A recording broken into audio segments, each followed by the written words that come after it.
Hi friends, అందరికీ నమస్తే. అందరూ ఎలా ఉన్నారు ఫ్రెండ్స్? అందరూ బాగుండాలని మనస్ఫూర్తిగా అయితే కోరుకుంటున్నాను. ఫ్రెండ్స్, మన యూట్యూబ్ ఛానల్ వచ్చి శ్రీ వైష్ణవి యూట్యూబ్ ఛానల్. ముందుగా సబ్స్క్రైబ్ చేయండి, లైక్ చేయండి. ఫ్రెండ్స్, ఇక్కడైతే మాది బైరెడ్డిపల్లి మండలం, లక్కనపల్లి పోస్టు, చిన్నపురం విలేజ్. ఇక్కడ మగిలప్ప గారు గత 50 సంవత్సరాల నుంచి వ్యవసాయం అయితే చేస్తున్నారు ఫ్రెండ్స్. వ్యవసాయం నమ్ముకొనే బతుకుతున్నాడు ఫ్రెండ్స్. అదేవిధంగా ఈసారి అయితే క్రాప్ చాలా అద్భుతంగా వచ్చింది. అదేవిధంగా ఆయన సహజ ఎరువులే వాడతాడు. చూడండి ఫ్రెండ్స్, ఎంత పంట అయితే చాలా బాగా వచ్చింది. ఇటు చూడండి, పూత పిండి పంట అయితే చాలా అద్భుతంగా వచ్చింది ఫ్రెండ్స్. అదేవిధంగా ఇక్కడ నుంచి అయితే మార్కెట్కి అయితే తరలిస్తారు ఫ్రెండ్స్.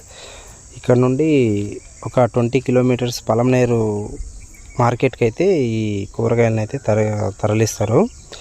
అదేవిధంగా ఇంకా వ్యవసాయం అయితే అతను వ్యవసాయం నమ్ముకొని బతుకుతున్నాడు, వ్యవసాయం మీదే ఆధారపడ్డాడు. మనకు ఎంత రేట్ వస్తుంది అనేది ఒక అంచనా వేయలేము, అది మార్కెట్కి వెళ్ళాక తెలుస్తుంది. చూడండి ఫ్రెండ్స్, ఎంత బాగా పండించాడు పంట ఫ్రెండ్స్. అదేవిధంగా దేశానికి వెన్నెముక లాంటి వాడు రైతు, కాబట్టి మీరు ప్రతి ఒక్కరూ సపోర్ట్ చేయండి. అదేవిధంగా మన ఛానల్ని అయితే సబ్స్క్రైబ్ చేయండి. మేము అదేవిధంగా వ్యవసాయం వీడియోస్ అయితే చేస్తుంటాము. ప్రతి ఒక్కటి సబ్స్క్రైబ్.